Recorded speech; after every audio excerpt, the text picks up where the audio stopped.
I lost my company and knocked on my son's door with a suitcase. His wife didn't even open the gate. Dad, my wife doesn't want a failure living here for free. I slept in my car, shivering. At 5 a.m., a Rolls-Royce pulled up to my window. The driver rolled down the glass and said, "Mr. Blackwell is about to pass away. Before that, he needs you to sign the will." What happened next changed everything. I'm glad to have you here. Follow my story until the end and comment the city you're watching from, so I can see how far my story has reached. My name is Russell, and at 64 years old, I never imagined I would be sleeping in my car like a homeless man.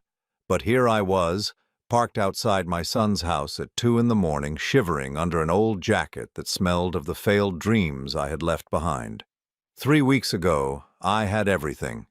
Blackwell Construction Services had been my life's work for 37 years. I built it from nothing, working 18-hour days, missing school plays and birthday parties, always telling myself it was for Dennis's future. The company employed 43 people, and we had contracts lined up through the next 2 years. I was proud of what I had built, proud that I could leave something meaningful to my son. Then it all collapsed in a matter of days. The bank called in our loans without warning.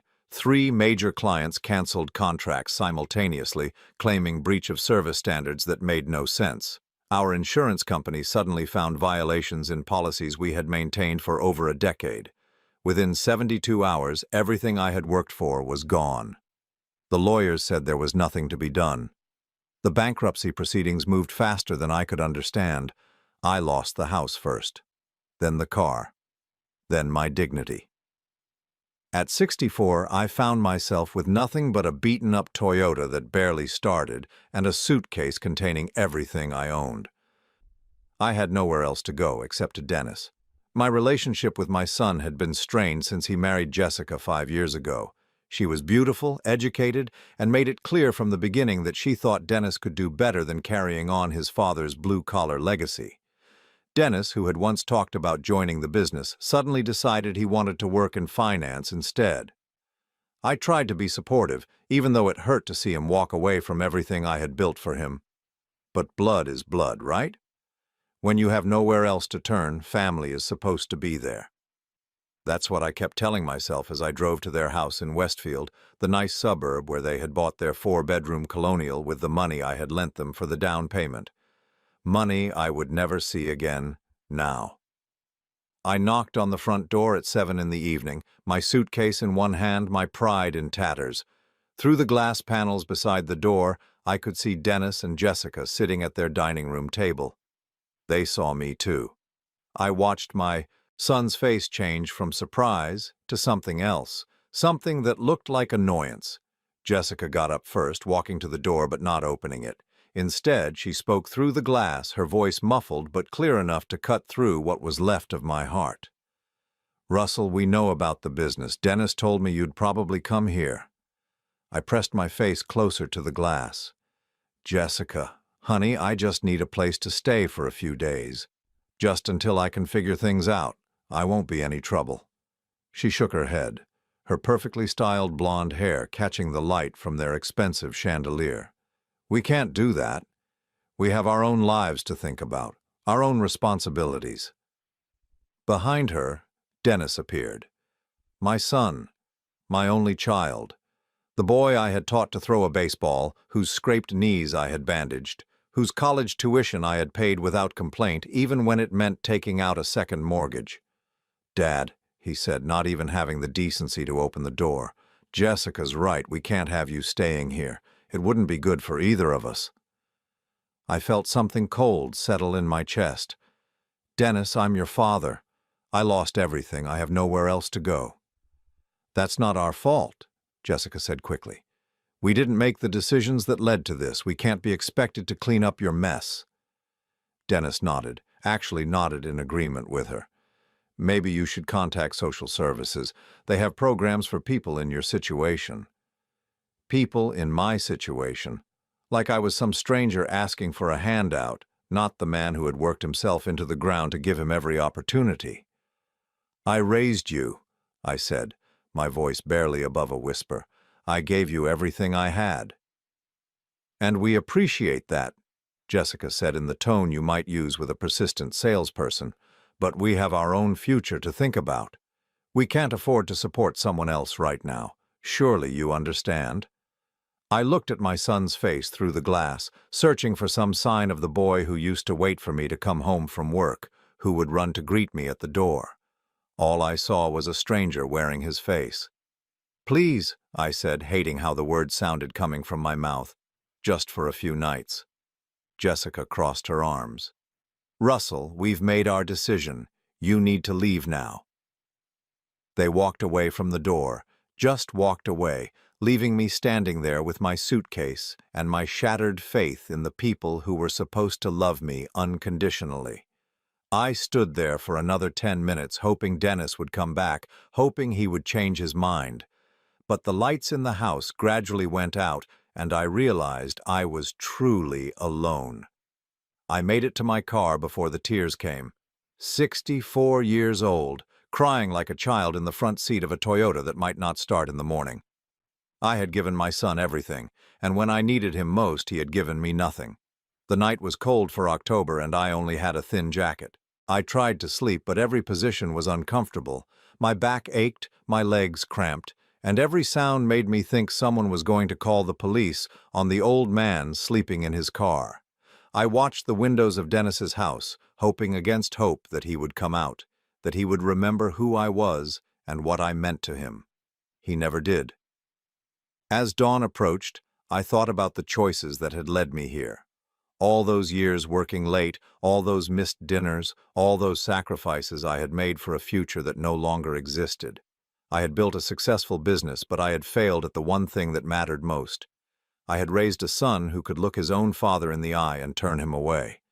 The irony wasn't lost on me. I had worked so hard to give Dennis a better life that I had forgotten to teach him what family meant.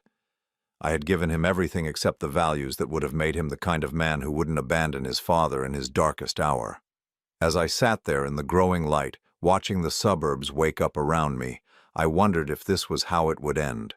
An old man with nothing, forgotten by the people who should have mattered most.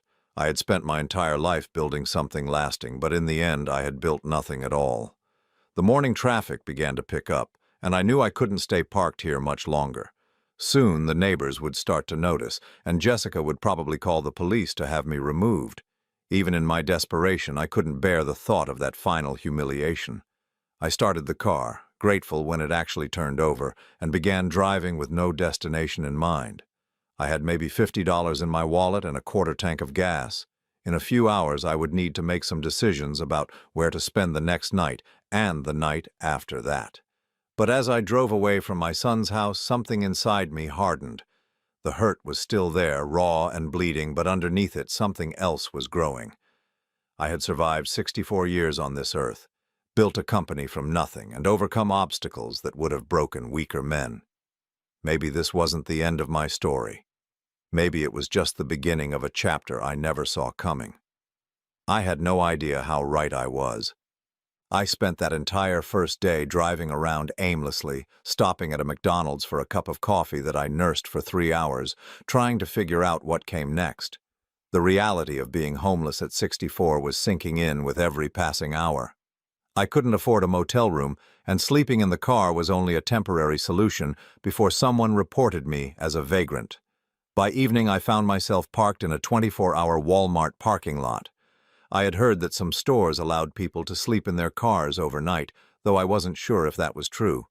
The fluorescent lights from the store cast an eerie glow across the asphalt, and I watched families loading groceries into their cars, going home to warm houses and people who cared about them. I tried to eat a granola bar I had found in my glove compartment, but my stomach was too knotted with anxiety to keep anything down. Every time I closed my eyes, I saw Dennis's face through that glass door, the way he had looked at me like I was a problem to be solved rather than his father who needed help. The second night was worse than the first. The temperature dropped into the 40s, and my old jacket might as well have been made of paper. I ran the engine periodically to get some heat, but I was afraid of running out of gas or drawing attention to myself. Security guards patrol these lots, and the last thing I needed was to be arrested for trespassing. I must have dozed off sometime after midnight because I was startled awake by the sound of a car door closing. Through my foggy windows, I could see a large black sedan had parked next to me. My heart started racing. This was it. Security was going to kick me out, maybe even call the police. But as my vision cleared, I realized it wasn't a security car. It was a Rolls-Royce, pristine and elegant, completely out of place in a Walmart parking lot at 5 in the morning. The driver was an elderly black man in a crisp uniform, and he was walking toward my car with purpose. I rolled down my window as he approached, my hands shaking from cold and nerves. "Excuse me, sir," he said in a cultured voice. "Are you Russell Henderson?" I stared at him, completely confused. No one had called me by my full name in years. Everyone just called me Russell or Mr. Henderson, but yes, Henderson was my legal name. "Yes," I said slowly. "How did you know?" "Mr. Blackwell has been looking for you, sir. He's quite urgent that you come with me immediately." Blackwell. The name hit me like a physical blow, dragging up memories I had buried for decades. Harold Blackwell. I hadn't thought about him in years, hadn't seen him in even longer. He had been my supervisor when I first started in construction, back when I was 22 years old and desperate for any kind of steady work. "Harold Blackwell?" I asked, my voice barely above a whisper. "Yes, sir, Mr. Harold Blackwell. He's dying, sir, and he's asked specifically for you. He says it's about his will and that time is of the essence." I sat there in stunned silence, trying to process what I was hearing. Harold Blackwell was still alive. He had to be in his 80s by now, maybe even his 90s, and why would he want to see me? We had worked together for less than 2 years, over 4 decades ago. "I don't understand," I said. "Why would he want to see me?" The driver's expression softened slightly. "Sir, I don't know all the details, but Mr. Blackwell has been quite insistent. He says there are things that need to be settled before he passes, and that you're the only one who can help him with certain legal documents." I looked down at myself, aware of how I must appear. I hadn't showered in 2 days. I was wearing the same clothes I had slept in, and I probably smelled like desperation and failure. "I'm not exactly presentable," I said. "Mr. Blackwell specifically said that wouldn't matter, sir. He said to find you regardless of your circumstances and bring you to him immediately." The whole situation felt surreal. 2 days ago, I had been rejected by my own son, and now some phantom from my distant past was summoning me like I mattered to someone. Part of me wondered if I was hallucinating from exhaustion and stress. "Where is he?" I asked. "St. Mary's Hospital, sir, the private wing. He's been asking for you for the past week." A week. He had been looking for me for a week, which meant he had somehow learned about my situation. But how? And more importantly, why did he care? I hesitated, looking back at my car with its collection of everything I owned in the world stuffed into the back seat. What if this was some kind of mistake? What if I left my car here and it got towed? I would lose the last thing I had. The driver seemed to sense my concern. "Sir, I can arrange for your vehicle to be stored safely. Mr. Blackwell has asked me to ensure that all your needs are taken care of." The kindness in his voice nearly broke me. It had been so long since anyone had spoken to me with genuine concern that I had almost forgotten what it felt like. "Okay," I said finally. "Let me get my things." I grabbed my suitcase and the few important papers I had managed to salvage from the bankruptcy proceedings. The driver took my suitcase without being asked and placed it in the trunk of the Rolls-Royce with the same care he might handle fine china. The interior of the car was like nothing I had ever experienced. Leather seats softer than any furniture I had owned, climate control that immediately warmed my aching bones, and a silence that seemed to wrap around me like an embrace. I found myself fighting back tears at the simple comfort of being warm and clean and treated like a human being. "Sir," the driver said as we pulled out of the parking lot, "might I ask when you last had a proper meal?" I couldn't remember. The granola bar, maybe some crackers the day before. "It's been a while," I admitted. He nodded and pressed a button on the dashboard. Mrs. Chen, this is Robert. Could you please have the kitchen prepare something simple for Mr. Henderson? We'll be arriving in about 20 minutes. Someone was preparing food for me. Someone I hadn't seen in 40 years cared enough to make sure I was fed. The contrast with my own son's treatment was so stark, it made my chest ache. Can you tell me anything else about why Mr. Blackwell wants to see me? I asked. Robert glanced at me in the rearview mirror. Sir, I've worked for Mr. Blackwell for 35 years, and in all that time, I've never seen him as focused on finding someone as he has been about finding you. He's been making phone calls, hiring investigators, spending considerable resources. Whatever this is about, it's extremely important to him. The hospital's private wing was like stepping into a different world from the emergency room where I had once taken Dennis for a broken arm. Everything was quiet, elegant, and efficient. Robert led me through hallways lined with original artwork to an elevator that required a special key card. As we rode up to the 10th floor, I tried to prepare myself for seeing Harold again. In my memory, he was a tall, imposing man with steel-gray hair and eyes that missed nothing. He had been fair but demanding, expecting excellence from his crews and getting it. I had respected him, but I'm not sure I could say I knew him personally. The elevator doors opened to reveal a single hallway with only 4 doors. Robert led me to the one at the end, knocked softly, and waited for permission to enter. "Come in," came a weak voice from inside. The room was spacious and comfortable, more like a hotel suite than a hospital room, but my attention was immediately drawn to the figure in the bed. Harold Blackwell was ancient now, his once powerful frame reduced to bones and papery skin. But his eyes, those sharp gray eyes, were exactly as I remembered them. "Russell," he said, and his face lit up with something that looked like relief. "You came." I approached the bed slowly, still not understanding what was happening. "Mr. Blackwell, I have to say I'm completely confused about why you wanted to see me." He smiled, a shadow of the commanding presence he had once been. "Sit down, son. We have a lot to talk about, and I'm afraid time is not on our side." I sat in the chair beside his bed, and he studied my face with those penetrating eyes. "First," he said, "I need to apologize. I've been watching you from a distance for years, Russell. I know about your business, your success, your son, and I know about what happened to your company 3 weeks ago. My blood ran cold. You know about the bankruptcy? I know about more than that," he said quietly. "I know about who was behind it.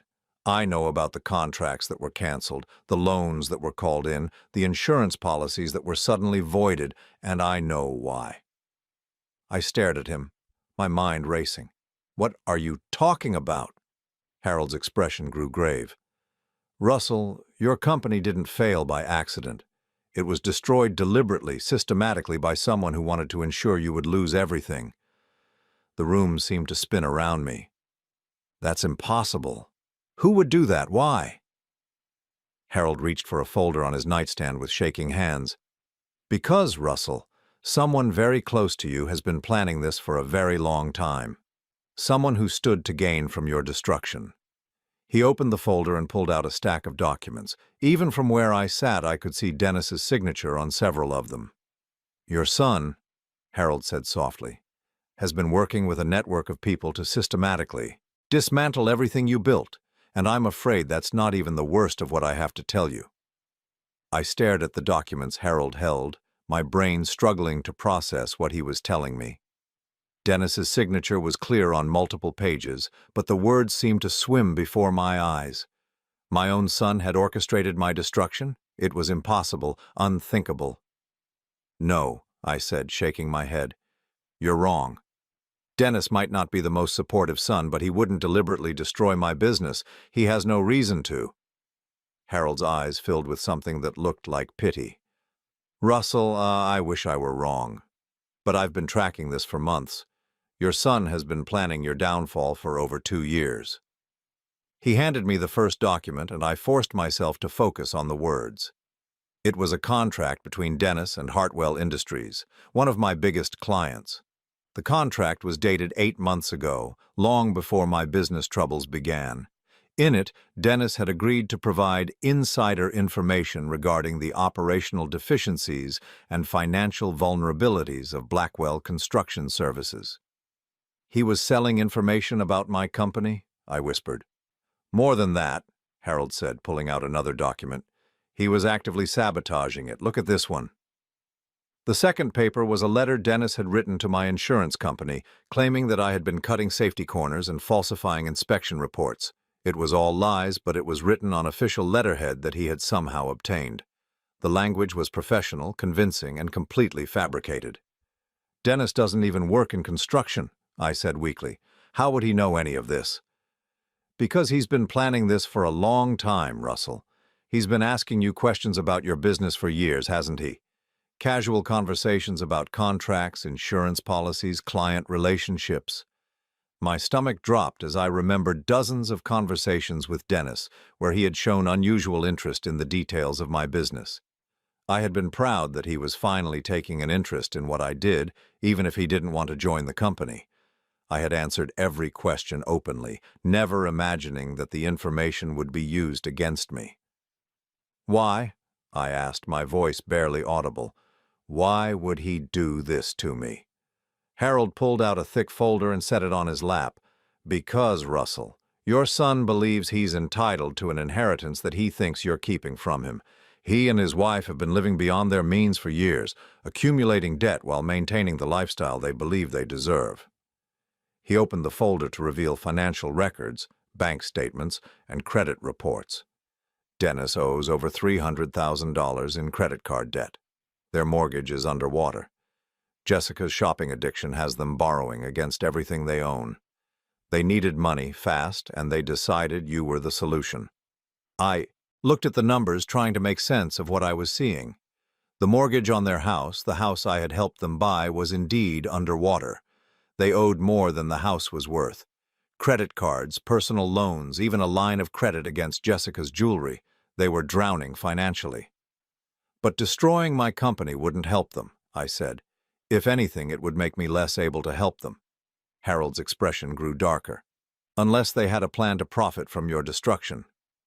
"Russell, your son has been working with a real estate development company that wanted to acquire your commercial properties at below-market prices.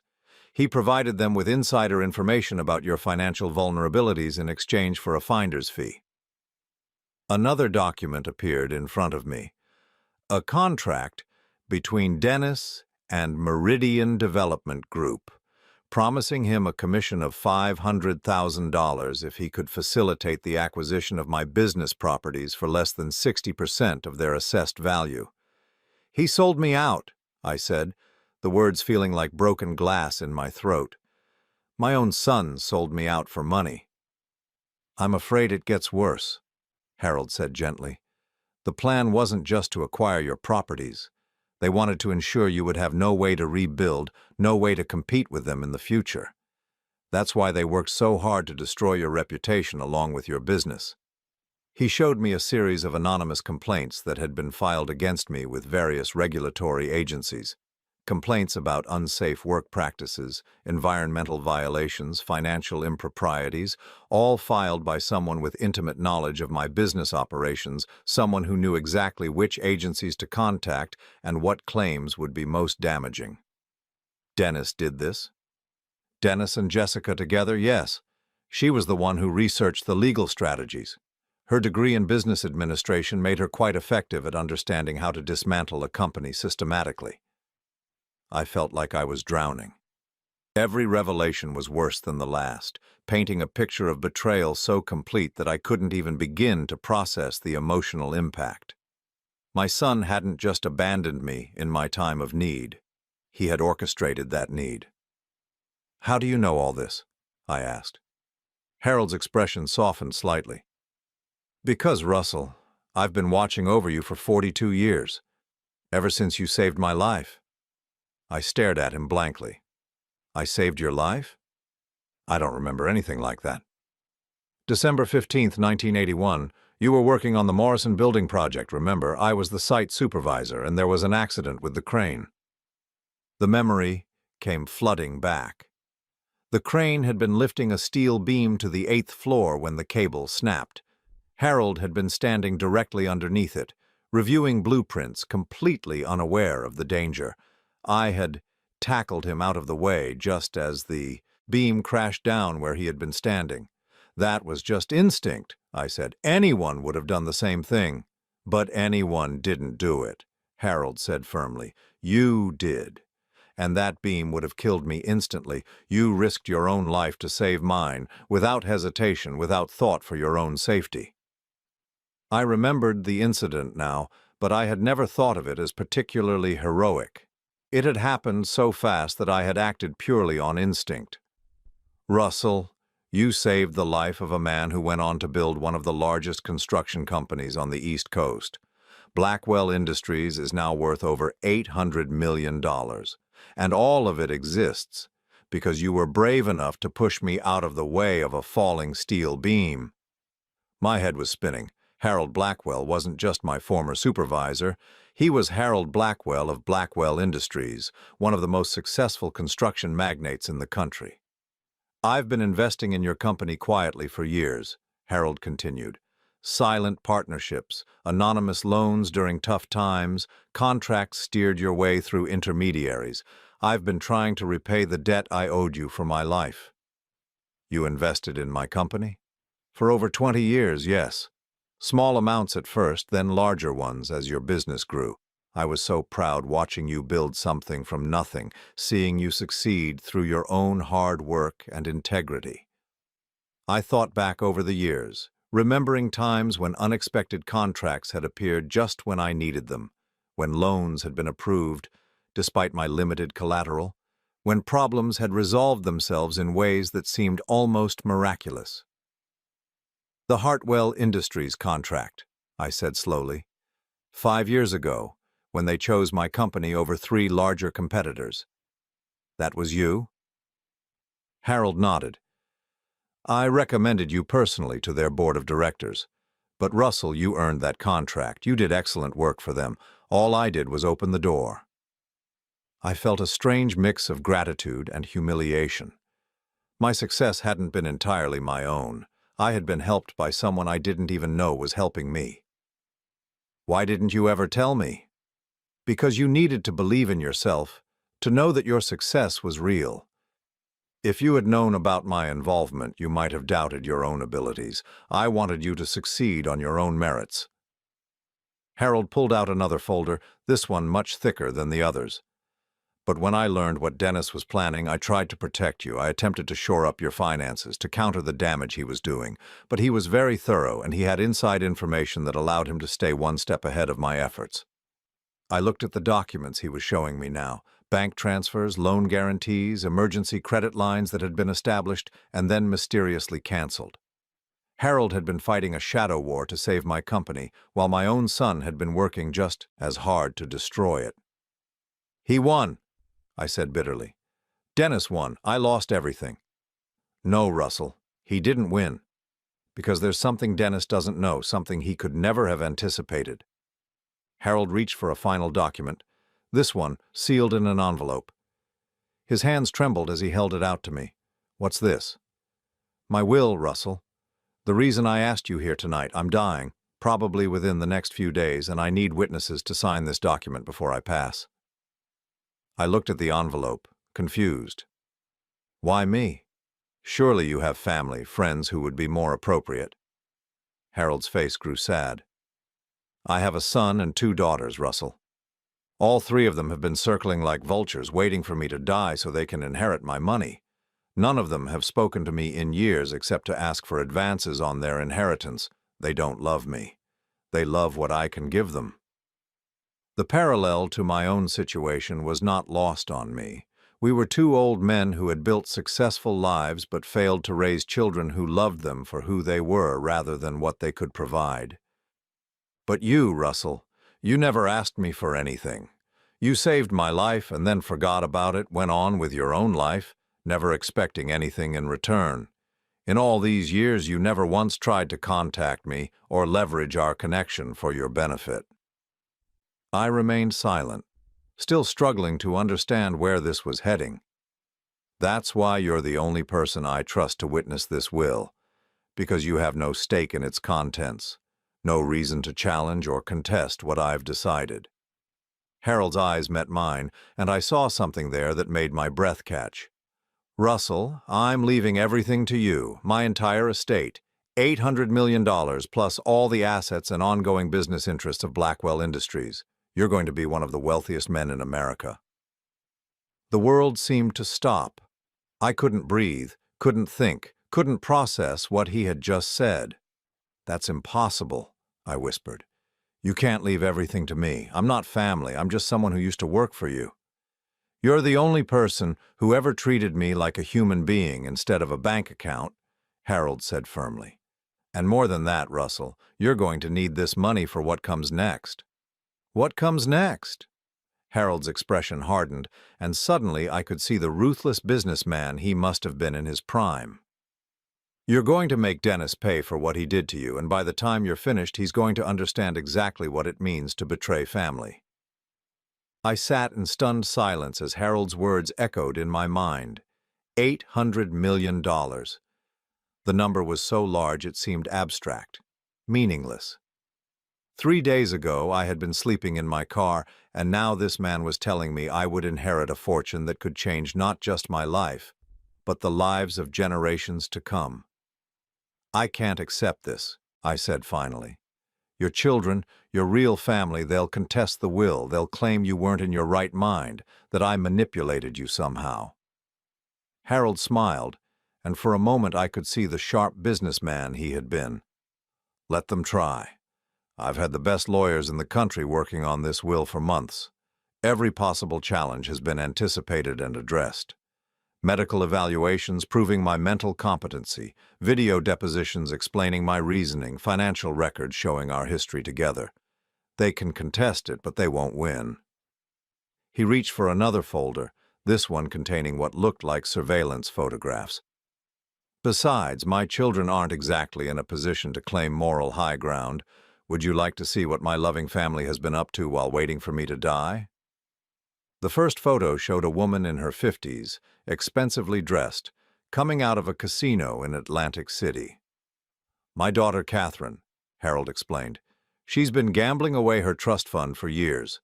Last month alone, she lost over $200,000 at blackjack. She's been asking me for advances on her inheritance to cover her gambling debts. The next photo showed a man about Dennis's age in what appeared to be a heated argument with someone outside a high-end restaurant. My son, Harold Jr. He's been using my name to secure loans he can't repay, telling creditors that his inheritance will cover everything when I die. He owes over $5 million to various banks and private lenders.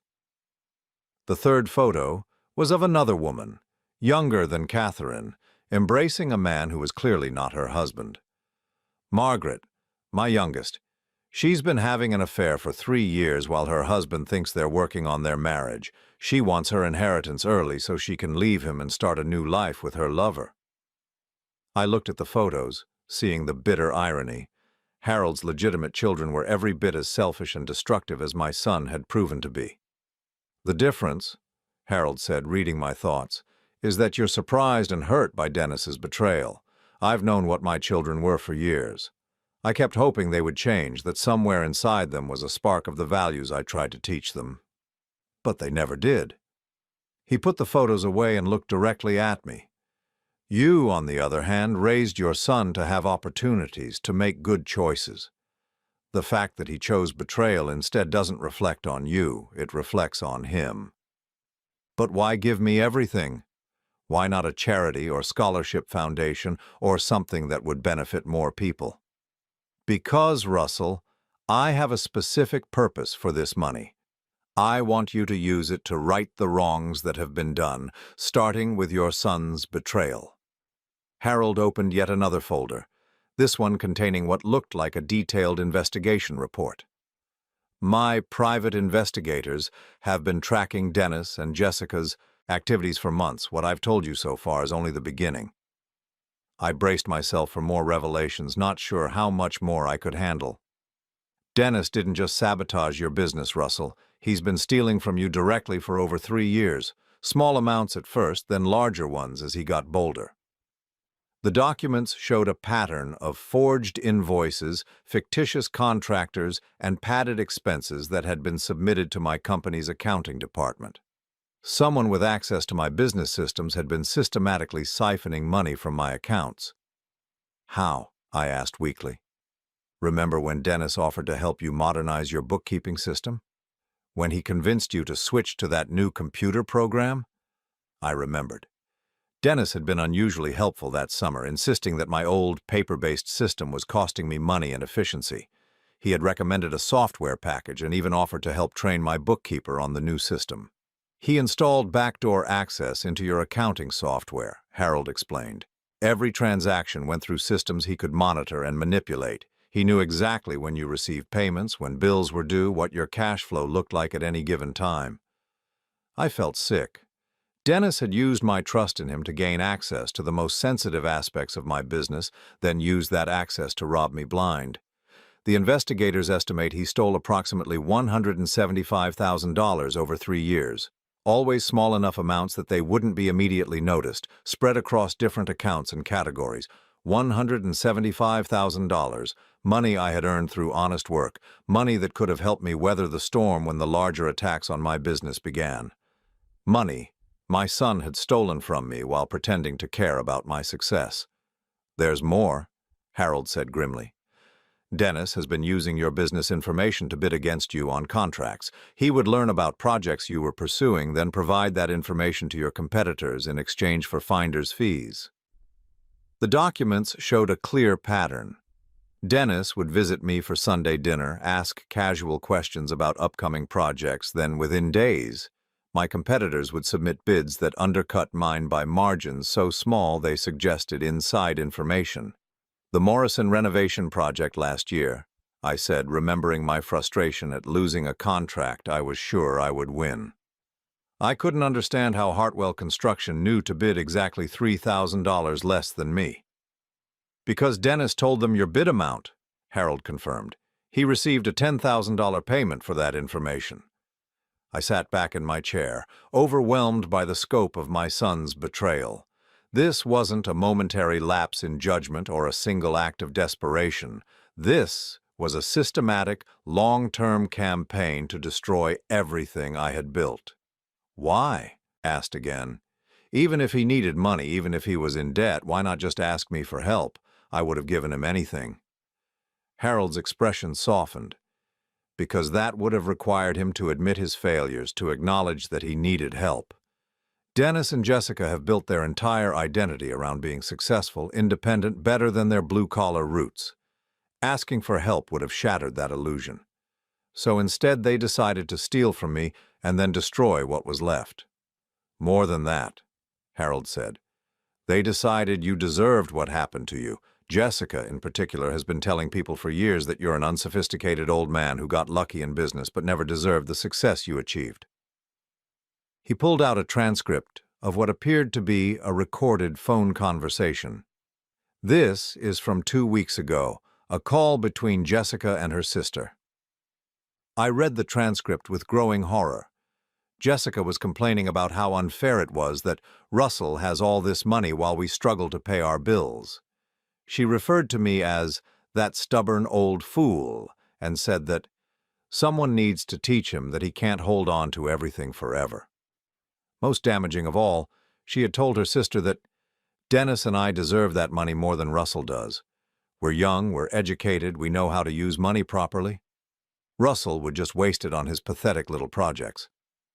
She actually believes they're entitled to my money, I said in disbelief. They both do. In their minds, you're just a temporary guardian of wealth that rightfully belongs to them. They see themselves as sophisticated people who have been forced to wait too long for their inheritance. Harold pulled out one final set of documents. Which brings us to their ultimate plan. Russell, destroying your business was never the end goal, it was just the first step. I looked at the papers he handed me, my blood running cold as I read. It was a power of attorney document with my name on it, but I had never signed it.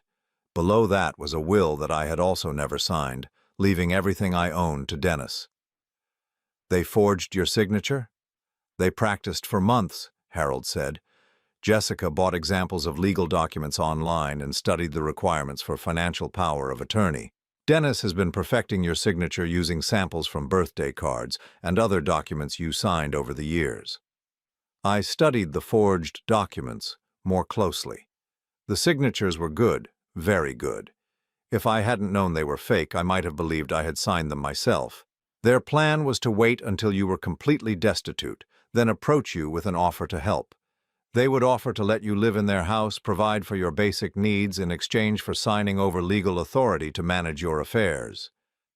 But I don't have any affairs left to manage, I said bitterly. You have life insurance, Harold pointed out. Social Security benefits, any remaining assets from the bankruptcy proceedings, and more importantly, you have the ability to make medical decisions for yourself. The implication hit me like a physical blow. They were planning to have me declared incompetent. Jessica has been researching elder care laws and conservatorship proceedings. Once they had power of attorney, they could have you evaluated by doctors who would declare you mentally unfit to manage your own affairs. Then they would control every aspect of your life.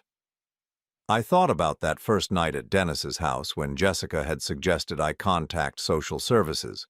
I had thought it was cold and heartless, but now I realized it might have been part of a larger plan, make me desperate enough to accept any help they offered, no matter what strings were attached. They would have kept you alive as long as legally necessary, Harold continued quietly, but you would have lived entirely at their mercy. Every decision about your health care, your living arrangements, your finances would have been theirs to make. I felt a cold rage building in my chest, different from the hurt and confusion I had felt before. This was calculated, methodical evil. My own son had planned to essentially imprison me, to steal not just my money but my dignity and independence. The beautiful irony, Harold said, is that Dennis's greed made him impatient. If he had waited, if he had just been a good son and inherited your modest estate naturally, he would have been fine. But he wanted everything immediately, and his attempts to speed up the process led him to destroy the very thing he was trying to possess. I looked at Harold, this dying old man who had been fighting a war I didn't even know was being waged. What happens now? Harold smiled, and there was something almost predatory in his expression. Now, Russell, we give Dennis exactly what he's been working so hard to achieve. We're going to let him destroy his father completely. What do you mean? Dennis thinks he's won, that you're beaten and helpless. He doesn't know that I exist, doesn't know about the inheritance you're about to receive. So we're going to let him think he's succeeded, let him move forward with his plans, and then we're going to show him what real power looks like. Harold reached for a legal document I hadn't seen before. But first you need to sign this will, and I need witnesses to confirm that I'm of sound mind and acting of my own free will. I looked at the document, still struggling to accept that this was really happening. In a matter of hours, I would go from being a homeless failure to being one of the wealthiest men in the country. What about your children? I asked. What about the moral obligation to leave something to family?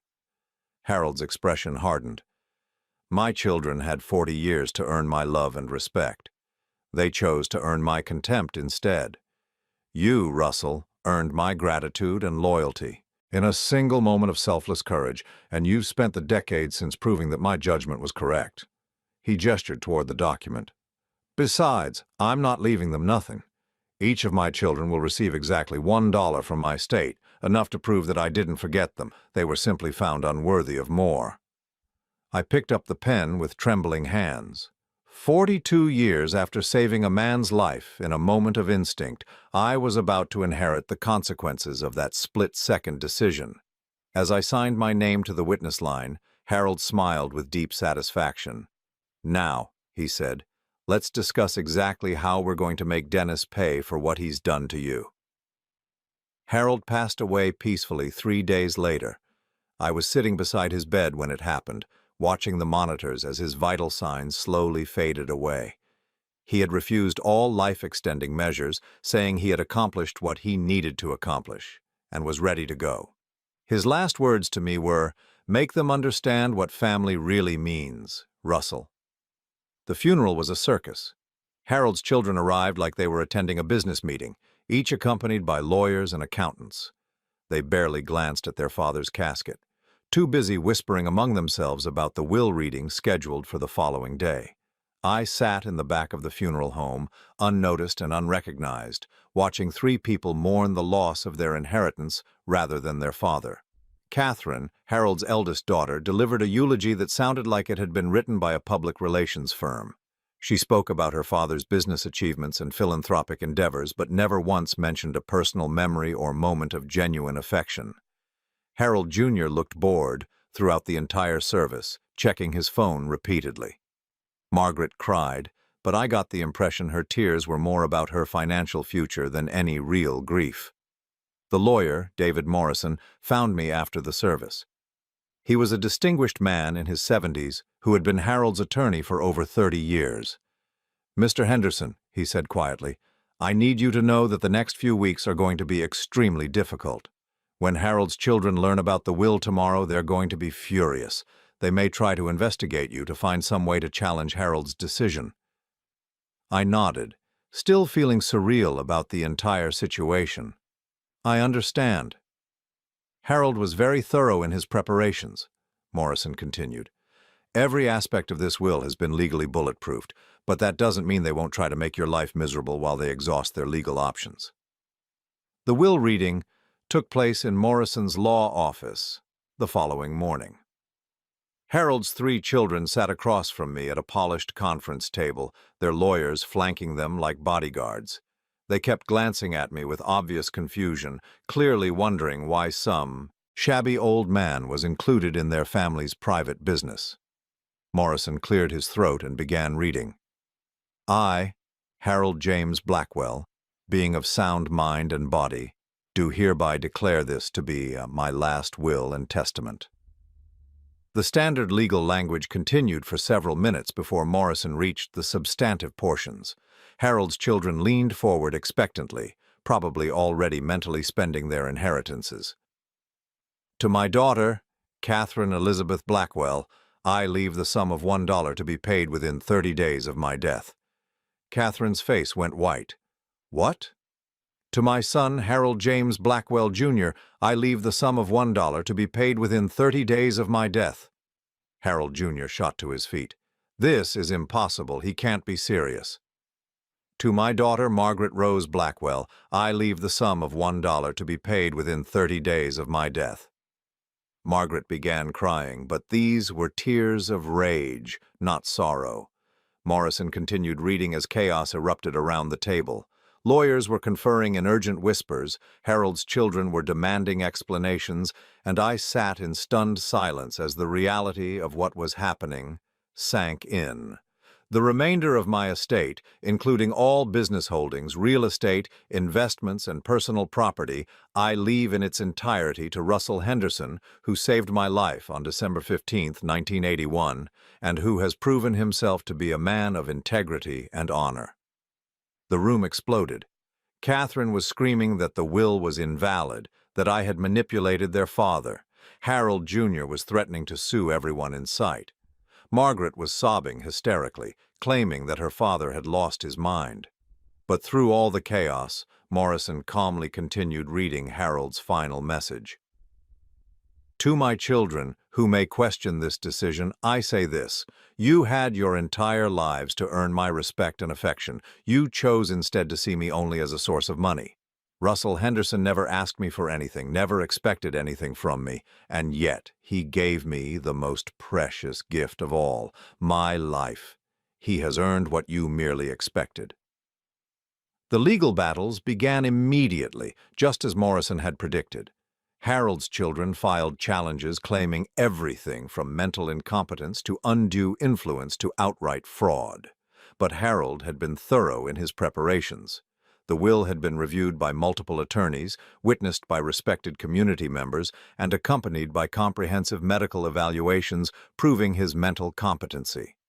More importantly, Harold had documented our entire history together. He had preserved records of the accident that brought us together, photographs from the construction site, witness statements from other workers who had been present that day. He had even tracked down the hospital records from his treatment after the incident. The courts dismissed every challenge within 6 weeks. Harold's fortune was mine. but I wasn't ready to claim it yet. I was still living in a modest hotel room, trying to process everything that had happened while Morrison's firm managed the complex transfer of assets. I needed time to think, to plan, to decide how to handle what came next. That's when Morrison called me with news that changed everything. "Russell," he said, "there's something Harold wanted me to tell you, but only after the inheritance was finalized and the legal challenges had been resolved." I braced myself for another revelation. After everything I had learned about Harold's preparations, I knew there had to be more. "Harold didn't just leave you his fortune," Morrison continued. "He's been quietly acquiring assets connected to your life for the past several months, properties, businesses, debts. He wanted to ensure that when the time came, you would have all the tools you needed to address the wrongs that had been done to you." "What kind of assets?" "Well, for starters, Harold bought the mortgage on your son's house." I felt my heart skip a beat. "He owns Dennis's house?" "You own Dennis's house," Morrison corrected. "The mortgage was transferred to one of Harold's subsidiary companies 3 months ago. Dennis has been making his payments to Harold's bank, never knowing that the money was going to the man he betrayed." The irony was almost too perfect to believe. Dennis thought he had destroyed me, left me homeless and helpless, while unknowingly paying rent to the man whose life I had saved 4 decades earlier. "There's more," Morrison continued. "Harold also acquired the debt collection rights to several of Dennis and Jessica's credit accounts. Technically, you now hold over $200,000 of their outstanding debt." I sat in silence, trying to absorb what this meant. I didn't just have Harold's fortune, I had direct financial control over my son's life. "Harold left detailed instructions about how he hoped you would use these assets," Morrison said. "He called it education through consequences." He believed that Dennis needed to learn what it felt like to be powerless, to be at someone else's mercy. That afternoon, I drove to Dennis's house for the first time since that awful night when he had turned me away. I parked across the street and sat in my rental car, studying the property that I now owned. The house looked the same, well-maintained and expensive, a symbol of the success Dennis thought he had achieved through his own efforts. I thought about Harold's plan, about the justice of giving Dennis exactly what he had tried to give me. He had wanted to control every aspect of my life, to reduce me to a helpless dependent, living entirely at his mercy. Now the tables were turned, and he didn't even know it yet. My phone buzzed with a text message. It was from Morrison. "The foreclosure papers are ready whenever you want to proceed. Just say the word." I could do it. I could foreclose on Dennis's house, call in his debts, and leave him as homeless and desperate as he had left me. The legal right was mine, and the moral justification was clear. He had earned this treatment through his own choices. But as I sat there looking at the house where my son lived, I realized that Harold had given me something more valuable than just the means for revenge. He had given me the power to choose what kind of man I wanted to be. I thought about the conversation I'd overheard between Dennis and Jessica that night when they turned me away. "Dad was so generous to pay for my wedding, but honestly, I think that's only natural," Jessica had said. Of course, Hunter nodded. "Dad always prioritizes the kids with potential." They saw me as weak, as someone who could be discarded without consequence. But weakness and mercy were not the same thing. It took more strength to choose compassion than it did to choose revenge. I pulled out my phone and called Morrison. "David," I said, "I want you to send Dennis a letter, but not foreclosure papers, something else entirely." "What did you have in mind?" "I want to offer him a choice," I said, watching the house where my son lived his oblivious life. "The same choice he offered me, but with a very different outcome." Morrison was quiet for a moment. "Harold thought you might choose this path," he said finally. "He hoped you would, actually. He said true justice wasn't about punishment, but about giving people the opportunity to understand what they had done. Can you arrange a meeting?" "Absolutely. Where would you like to meet them?" I thought about it for a moment, then smiled. The answer was obvious. "Here," I said. "At their house tomorrow evening. Tell them their mortgage company needs to meet with them about some irregularities in their account." It was time for Dennis and Jessica to learn what it felt like when someone they had never heard of suddenly had the power to change their entire life. The next evening, I sat in Dennis's living room for the first time in years. The furniture was expensive, tasteful, exactly what I would have expected from Jessica's refined sensibilities. Family photos lined the mantelpiece, but I noticed that none of them included me. I had been erased from their family narrative long before they erased me from their lives. Dennis and Jessica sat across from me on their leather sofa, looking nervous and confused. They still didn't recognize me. I was wearing an expensive suit now, my hair was properly cut, and I carried myself with the confidence that comes from knowing you hold all the power in a situation. Morrison sat beside me with a briefcase full of documents, playing his role as the representative from their mortgage company. He had introduced me simply as Mr. Russell, an investor who had recently acquired their loan. "I don't understand," Jessica was saying. "Our mortgage payments have always been on time. We've never had any problems with the account." "The issue isn't with your payments," Morrison explained. "It's with the change in ownership of your loan. New ownership means new terms, and Mr. Russell has some concerns about the long-term viability of this particular mortgage." Dennis leaned forward, his salesman instincts kicking in. "What kind of concerns? Our income is stable, our credit is good. We're excellent borrowers." I studied my son's face, noting the lines of stress around his eyes, the way his hands trembled slightly as he spoke. He was afraid, and he had good reason to be. His financial house of cards was more precarious than he wanted to admit. "Mr. Henderson," I said quietly, speaking for the first time since entering their home. Dennis frowned. "I'm sorry?" "Your father, Russell Henderson. I believe you know him." The color drained from Dennis's face as recognition dawned. Jessica's hand flew to her mouth, her eyes wide with shock and growing fear. "Dad," Dennis whispered.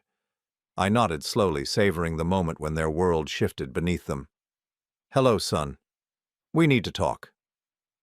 The silence in the room was deafening.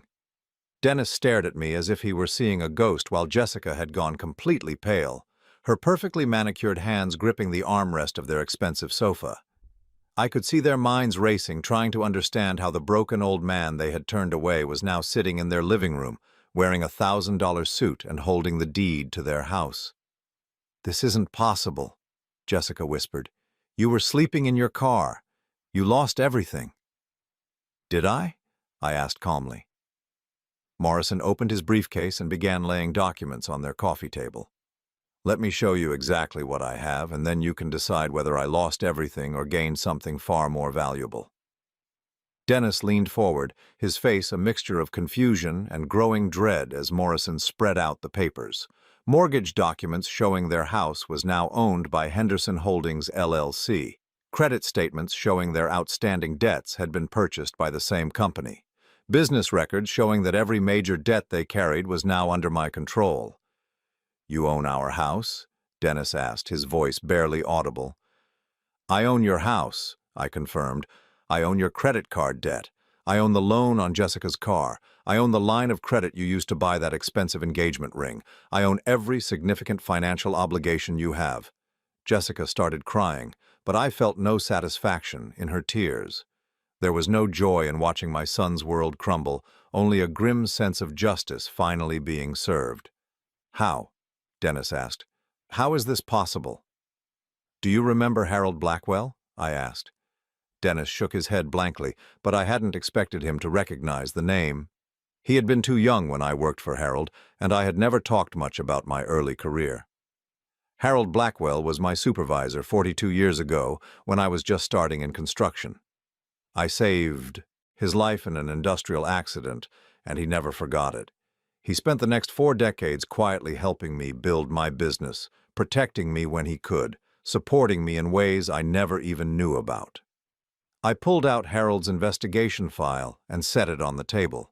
"He also spent the last year of his life documenting every crime you committed against me, Dennis. Every forged invoice, every stolen dollar, every piece of sabotage you orchestrated to destroy my company." Dennis's face went ashen as he recognized some of the documents in the file. "Dad, I can explain." "Can you?" I asked. "Can you explain why you stole $175,000 from me over 3 years? Can you explain why you sold information about my business to my competitors? Can you explain why you worked with real estate developers to destroy my company so they could acquire my properties at a fraction of their value? Each revelation hit Dennis like a physical blow. Jessica was sobbing openly now, and I could see her mentally calculating the legal consequences of what I was describing.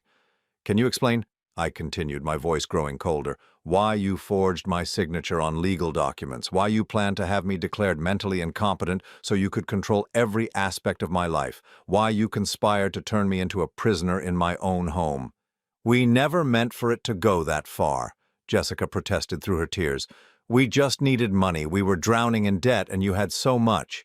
It seemed unfair. Unfair, I repeated.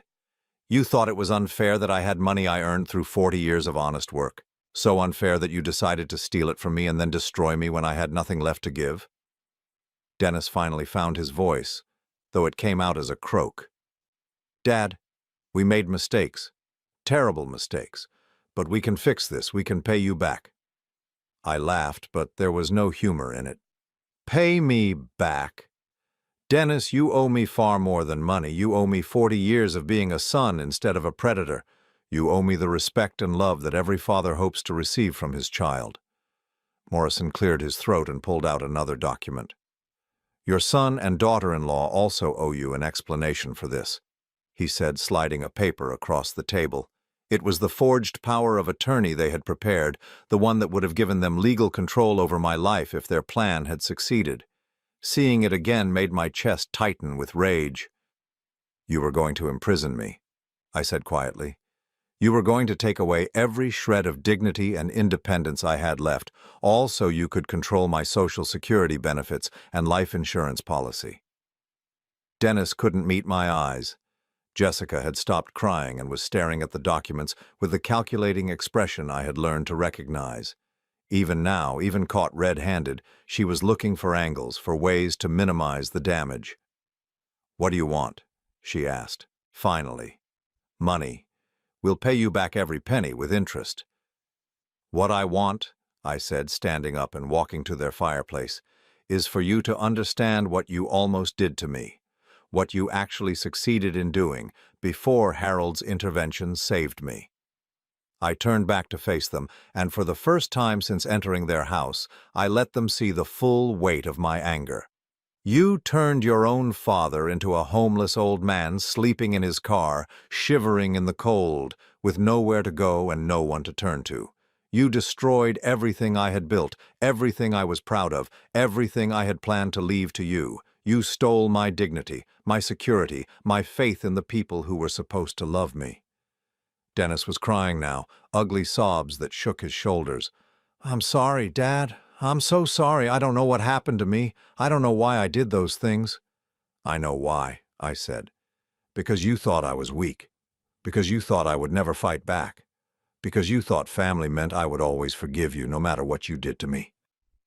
I walked back to the sofa and sat down, looking directly at my son. But here's what you never understood, Dennis. Family isn't about blood. It's about love, respect, and loyalty, and you lost the right to call yourself my family the day you decided to destroy me. The room fell silent except for Jessica's quiet sniffling and Dennis's labored breathing. I let the silence stretch, let them marinate in their fear and regret before I continued. Now, I said, I'm going to give you a choice. The same choice you gave me when you planned to control my life, but with very different options. Morrison pulled out a final set of documents, the ones I had spent the previous day reviewing with Harold's legal team. Option 1, I said. I exercise my legal rights as your creditor. I foreclose on this house immediately. I call in all your debts which you cannot pay, forcing you into bankruptcy. I provide the evidence of your crimes to the district attorney's office, and you spend the next several years in prison for fraud, forgery, and theft. Dennis looked like he was going to be sick. Jessica was staring at me with something approaching terror. Option 2, I continued. You accept the terms I'm about to offer you, and you spend the rest of your lives earning back even a fraction of what you destroyed. I nodded to Morrison, who slid the final document across the table. This is a contract, I explained. By signing it, you acknowledge your crimes against me and agree to make restitution. You will sell this house and move into a modest apartment. You will surrender your expensive cars and buy used vehicles. You will close your credit accounts and live on a strict budget that I will monitor. Dennis picked up the contract with shaking hands, reading the terms with growing disbelief. You will both take second jobs to maximize your income, I continued. 60% of everything.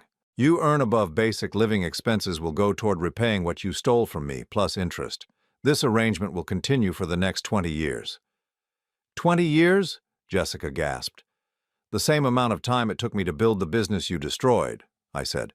But here's the most important part. Every month you will send me a handwritten letter explaining what you've learned about the consequences of betraying family. You will detail how your actions affected not just me, but yourselves, your marriage, your future. I leaned forward, making sure they understood the gravity of what I was offering. If you complete this arrangement, if you show genuine remorse and make real changes in your character, then at the end of 20 years you will be forgiven. Your debt will be cleared, and you can attempt to rebuild the relationship you destroyed. And if we refuse? Dennis asked weakly. Then I destroy you completely, I said without hesitation. Everything I mentioned in option 1 happens immediately. You lose your house, your freedom, and any chance of redemption. Dennis and Jessica looked at each other, communicating silently in the way that couples do. I could see them weighing their options, calculating whether they could find some other way out of this situation. There is no third option, I said, reading their thoughts. There is no appeal, no negotiation, no escape clause. You have exactly 5 minutes to decide. The 5 minutes felt like an hour. Dennis read and reread the contract while Jessica whispered frantically in his ear. I watched them with detached interest, noting how even now, even facing the consequences of their betrayal, their first instinct was to look for a way to avoid accountability.